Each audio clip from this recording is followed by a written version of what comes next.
Audio Jungle.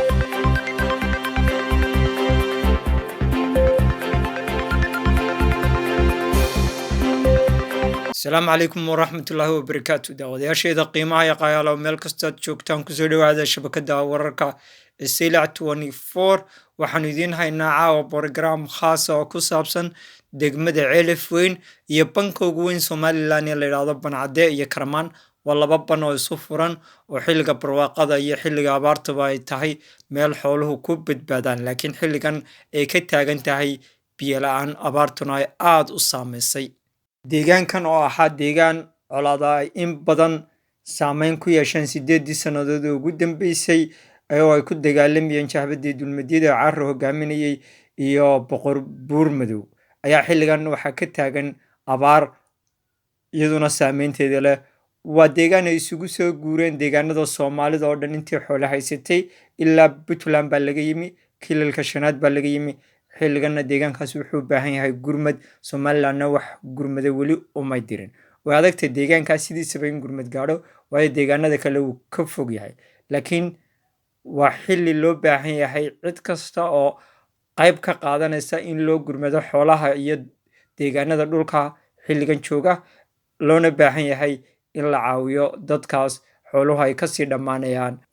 xukuumadda Somaliland iyo hay'adaha qaar waxay sameeyeen dadkii 6 sannadood ka hor ka soo qaxay abaaraha ee xooluhu ka dhammaadeen waxay u sameysay meelo kaamama oo ay ugu yeedhay barakacyaal waana deegaanka ugu ballaaran waa deegaan ay ku noolaan karaan xoolaha Soomaalida oo dhami haddii la isugu keeno banka Bancade iyo Karamaan waa deegaan haddii xukuumadda Somaliland ay ka soo saarto biyo ku filan dadka weliba biyo macaan biyo qaraar way haystaan waxaa ka qodan ceelal rabbaaniya oo ilaahay meesha ka sameeyey dadka iyo xooluhuna ay ku nabadgeli karaan laakiin biyaha ceelashaas dadku ma cabbi karaan deegaankan waa deegaan xoolaad waana dhuldaaqsimeed wanaagsan xoolaha dhammaantii ay ku noolaan karaan laakiin su-aasha waxay tahay waxaad moodaa inay siyaasadii ku jirto dowladdii maxamed siyaad barre ayaa iyaduna muddo ilaa 80 kula jirtay dadka deegaankaas inaanay deegaankaa ku dhaqmin Somalilandna intii ay jirtay wax qorshaa may samaynin deegaankan Bancade iyo Karamaan waa deegaan haddii si fiican loo maalgeliyo abaar kastoo timaada lagaga bixi karo laakiin dadkii ku noolaa ee deegaan ahaan deganaa ayaaba xilligan xoolihii ka madheen sababtuna wax kale maaha waxa weeye waxaanay haysan dowlad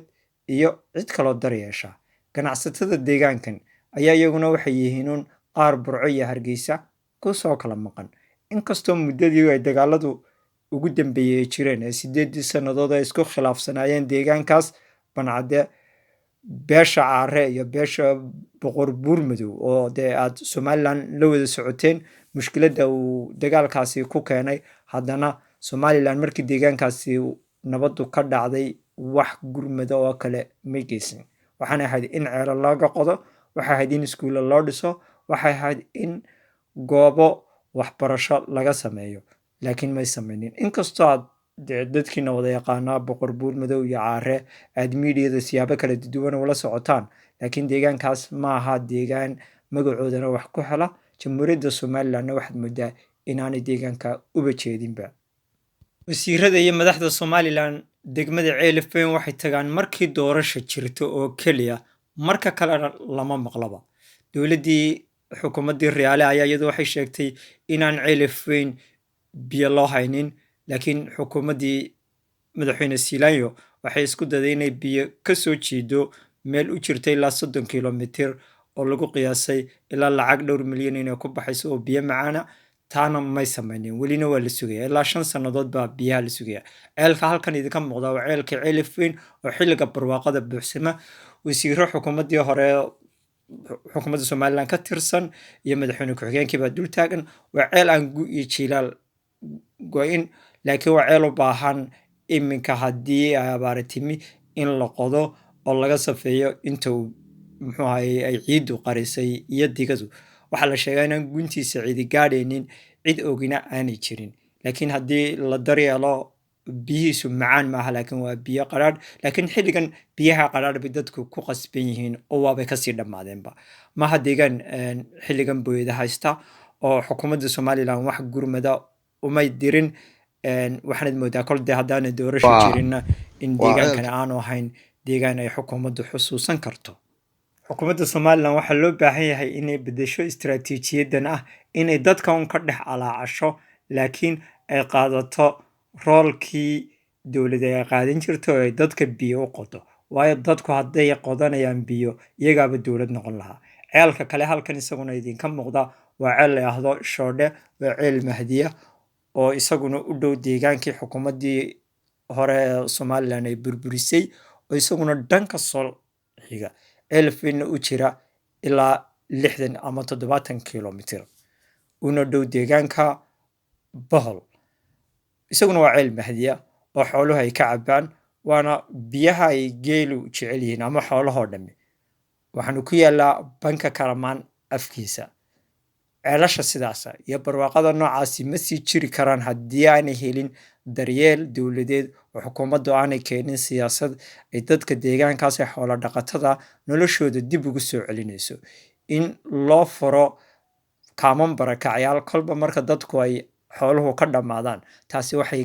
ka dhigan tahay barakac siyaasadeed qofka halkaa idinka muuqda waa mid ka mid a taageerayaasha xisbiga wadani oo isaguna halkiisi hawsuun taageeradiisa la soo taagin laakiin deegaanadani uma baahna xisbi uma baahna qolo uma baahna qabiil waxay u baahan yihiin xukuumad u gurmata oo gaadhsiisa wixii ay karto ugu yaraanna horta dadkan hadday biyo helaan noloshooda iyagaa ka faalo qaadanaya waayo waa deegaan xooluhu ay ku dhaqmaan deegaankan waxaa lai sheegay inuu ka baxo geed ay geeluhu jecel yihiin ama geeluba uu jecel yahay oo deegaanada soomaalidoo dhan aan laga helin geelana wax la dhahaa daran maadaamuu yahay deegaan xoolaad waxaa la ii sheegay heesta geela ee la yidhaahda geela markuu daranayay 2 nin duugtaaye abwaankii heesta lahaa inuu deegaankan ka soo jeeday oo deegaankan uu yahay deegaan xoolaha ku ah caan xooluhuna ku barwaaqay waxaan idinkaga tegayaa ceelka shoodhe ee mahdiga ee geelu iyo xooluhuba ay cabbaan aad in badan markaad aragtaan aad fajici doontaan waa ceel afiir laakiin biyihiisu aanay go-in muddo badanna somalilan oo dhan ku filnaan kara waa haddii laga shaqeeyo ceelkaana bal daawasho wanaagsan hadda ka horna la odhan jiray shoodhe xoore waa ceel qadiimi ah laakiin koley dayac badanna waa qabaa yeelkadii waa ceelkaas intaa waa ka dheer yahay oo ceelku waa awdan yahay war mid ka midana aan ka wareysano ceelka shoodhe aba hoosi soo daadeg ninkani waa nin reer shoodhe ah inkasta oo garan wadaniya xidhan yahay yeelkadeed ceelkan shoodhe ka waran ceelka hoos ku waxaye ceelka xoolahan ka waraabin jiro uunaba ceelku u awdi waa garta xoolihii hadeer adigu way ka hayaameen laakiinse ceelkuna waa awdan yahay haye dee waxaan doonaynaa in ceelka la qabo oo laloo hagaajiyo si fiican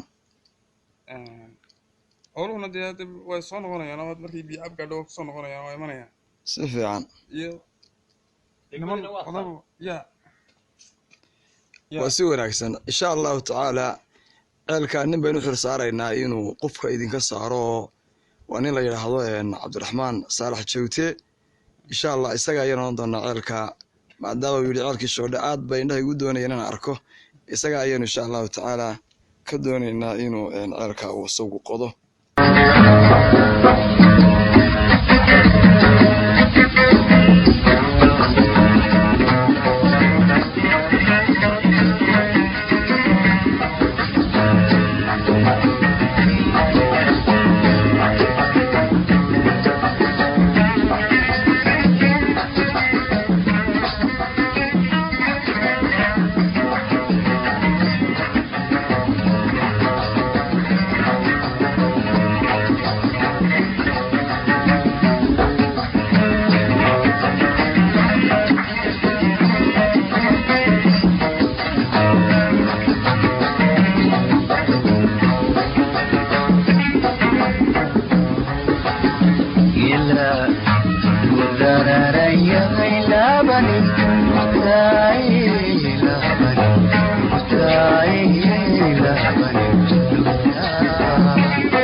دجوغان تلودا إرمان فقدين ميرتو وزبع سلاتي وكيديني رموران يدونا دجوغان تلودا إرمان فقدين ميرتو وزبع سلاتي قبلكم دريشو مرتكم تفضو نبيلغا متوشي قبلكم دريشو مرتكم تفضو نبيلغا متوشي إلا مركو تراري غلا بني